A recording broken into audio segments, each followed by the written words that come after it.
सो दोस्तों, इस साइड का हमने कंप्लीट अंडरग्राउंड हाउस वायरिंग किया था। उसके बाद में हमको पता चला था 10-20 दिन बाद कि यहाँ पर एक जो हमारा सर्किट है उसमें शॉर्ट सर्किट है। कहने का मतलब वो फॉल्ट है कहीं से। ठीक है, तो उसको किस तरीके से चेक करेंगे, ये मैंने पहली बार चांस देखा है ऐसा, जिस तरीके से ये हमारा साइड पर शॉर्ट सर्किट हुआ है। ठीक है, तो यहाँ पर ये हमारा पूरा पैनल बोर्ड एमसी बॉक्स लगा हुआ है, जिसको हम डिस्ट्रीब्यूटर बॉक्स बोलते हैं। ठीक है, तो यहाँ पर होता क्या है कि कभी कभार यहाँ पर जो हमारा आरसीसीबी है वो ऑटोमेटिक ट्रिप मारता है, लेकिन वो किस कंडीशन में मारता है उसको हम यहाँ पर देखेंगे। ठीक है, तो यहाँ पर मैं सबसे पहले चेक करने के लिए सभी एमसीबीओ को ऑफ़ कर दूंगा। ऑफ़ करने के बाद में ये हमारा आइसोलेटर है, इसको ऑन करेंगे। आइसोलेटर को ऑन करने के बाद में ये हमारा आरसीसीबी है, इसको ऑन करेंगे। अगर इस तरीके से फॉल्टिंग्स जो स्विचेशन आती हैं तो उसके लिए आपको क्या करना है, ठीक है, सबसे पहले आपको मेन वाली सप्लाई को बंद करना। उसके बाद में आपको प्रत्येक रूम का एक एक एमसीबी या फिर आपने न्यूट्रल फेज का डबल एमसीबी लगाया है तो आपको एक एक करके उनको ऑन करना है। ठीक है, तो यहाँ पर आप देख सकते हैं नीचे का मैंने ऑन कर दिया है, ऊपर का पोर्शन का भी मैं ऑन कर देता हूँ। यहाँ पर आप देख सकते हैं लाइट भी आ चुकी है। तो यहाँ पर ये साइड वाली एमसीबी ऑन करेंगे और इन दोनों को देखिए यहाँ पर इन दोनों को हमने ऑन किया तो यहाँ पर जो हमारी आरसीसीबी थी वो ट्रिप हो गई। ठीक है, बाकी हमारा यहाँ पर टोटल सर्किट पूरा कंप्लीट ठीक है, लेकिन यहाँ पर एक सर्किट में हमारा क्या है, शॉर्ट सर्किट हमको देखने को मिला है, जो कि हमारा जो कि बेसमेंट है वहाँ पर शॉर्ट सर्किट ही हमको देखने को मिला है। ठीक है, तो यहाँ पर हम बेसमेंट के अंदर आ चुके हैं। तो सबसे पहला प्रोसेस क्या होगा, हमने सर्किट को चेक कर लिया कि कौन सा सर्किट हमारा फॉल्ट है, बेसमेंट का है या फिर रूम का है। तो हम रूम के अंदर आएंगे, बेसमेंट के अंदर हम आ चुके हैं। तो सबसे पहले हम सभी जितने भी स्विच बोर्ड इस सर्किट के जुड़े हुए हैं उन सभी स्विचों को हम ऑफ़ कर देंगे। सबसे पहले आपको फर्स्ट प्रोसेस यही करना, पहले आपको चेक करना है कौन से रूम में सर्किट है या फिर कौन सी सर्किट में आपका फॉल्ट दिखता है। तो वहाँ पर आपको जाने के बाद में किस जगह फॉल्ट है, पॉइंट में है या फिर मेन सप्लाई में, वो चेक करना है। सभी स्विचों को ऑफ़ करने के बाद में जो हमारा आरसीसीबी है और जो हमारे सर्किट के दो न्यूट्रल फेज की एमसीबी हैं उनको हम कर देंगे और यहाँ पर हमारी आरसीसीबी ऑन हो चुकी है। मतलब पूरा डिस्ट्रीब्यूटर का जो सिस्टम है उनको सभी को ऑन कर दिया। अब हमको यहाँ पर क्या करना, लाइट आ चुकी है, आप तो देख सकते हैं। सभी स्विचों को आपको बारी बारी से एक एक करके आपको ऑन करना है। ठीक है, यहाँ देख सकते हैं हमारी ये लाइट जल चुकी है मल्टी कलर की, जो कि सीलिंग में लगाई है। बाकी दीवार के भी पॉइंट सभी ऑन हो चुके हैं। यहाँ पर आपको उजाले से ही अंतर दिख रहा होगा। ठीक है, तो इस स्विच बोर्ड के अंदर हमारा कोई भी फॉल्ट नहीं है।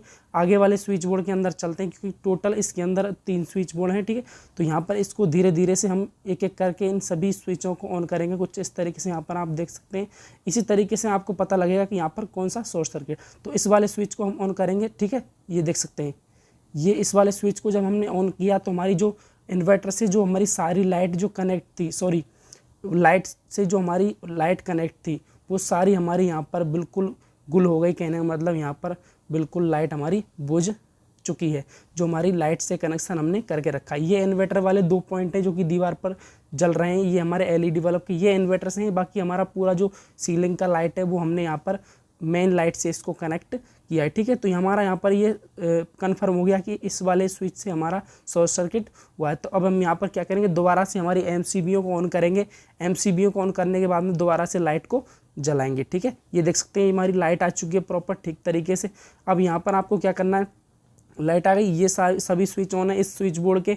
और आगे वाला जो स्विच बोर्ड है जिसमें हमने शॉर्ट सर्किट देखा था, जो कि स्विच में शॉर्ट सर्किट है, वो किस पॉइंट से कनेक्ट है उसको चेक करेंगे। ठीक है, तो ये हमारा स्विच है, जो कि इसको हम जब ऑन करते हैं तो हमारा जो आरसीसीबी है जो बिल्डिंग के ऊपर लगा हुआ है, ये हमारा बेसमेंट है, तो वो ट्रिप हो जाता है। तो इस वजह से क्या है, कभी कभार लोग इसको ऑफ़ कर देते थे, ऑन कर देते थे, तो ये कंडीशन देखने को मिलती थी। ठीक है, तो फॉल्ट को किस तरीके से चेक करना है, आपको पहले स्विच को देखना है कौन सा स्विच है, और फैन बॉक्स में जा करके आपको वायर को देखना है कि हमारा कौन सा वायर है जो कि उस शॉर्ट सर्किट वाले स्विच से कनेक्ट हो रखा है। ये देख सकते हैं वायर को खींच के चेक कर रहे हैं कौन सा स्विच है। यहाँ पर स्विच बोर्ड पर चेक करेंगे, ये देख सकते हैं ये हमारा वायर है जो कि इस स्विच से जुड़ा हुआ है, जो कि शॉर्ट कर रहा है। ठीक है, तो ये हमारा जो पॉइंट है ये हमारा सीलिंग रोज का है।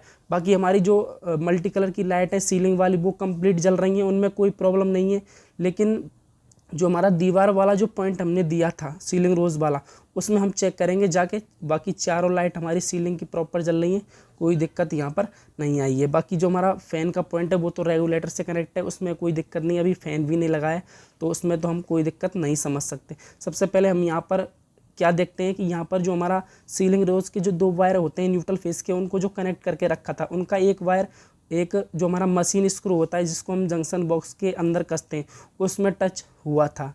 तो ऐसा लगा हमको कि यहाँ पर इससे टच होने के फेज़ और अर्थिंग आपस में मिलेगा तो उससे भी शॉर्ट सर्किट हो सकता है, लेकिन यहाँ पर ऐसा नहीं हुआ। ठीक है, तो यहाँ पर इस बड़े वायर को काट करके छोटा कर देंगे। आप अगर वायर निकालना चाहते हो तो आप थोड़ा सा छोटा निकालें ताकि हम आसानी से जो पॉइंट के वायर हैं उनको टाइट कर दे। ठीक है, तो यहाँ पर हमने काट दिया, सेट कर दिया। अब दोबारा से स्विच को ऑन करेंगे, ये देख सकते हैं यहाँ पर फिर से दोबारा से हमारी जो बेसमेंट की लाइट है वो जा चुकी है। तो कहने का मतलब अभी शॉर्ट सर्किट जो फॉल्ट है वो बिल्कुल भी क्लियर नहीं हुआ है। ठीक है, तो यहाँ पर ये ज़्यादा बड़ा फॉल्ट नहीं है, छोटा सा फॉल्ट है, लेकिन ऐसा जो फॉल्ट होता है वो कभी कभार स्विचेशन में आता है। मैंने पहली बार ऐसा फॉल्ट देखा है जो कि ऐसा सीलिंग रोज के अंदर आया है। ये जो हमारे छोटे हेल्पर हैं, जो हमारे नीचे काम करते हैं छोटे भाई, तो उनको यहाँ पर थोड़ा सा ध्यान नहीं रहा, तो यहाँ पर उन्होंने मशीन स्क्रू को जंक्शन बॉक्स की थ्रेड में कस दिया था। ठीक है, तो कुछ इस तरीके से यहाँ पर सीलिंग रोज को पूरा खोलेंगे। पूरा खोलने के बाद में यहाँ पर देखेंगे कि यहाँ पर क्या कंडीशन है।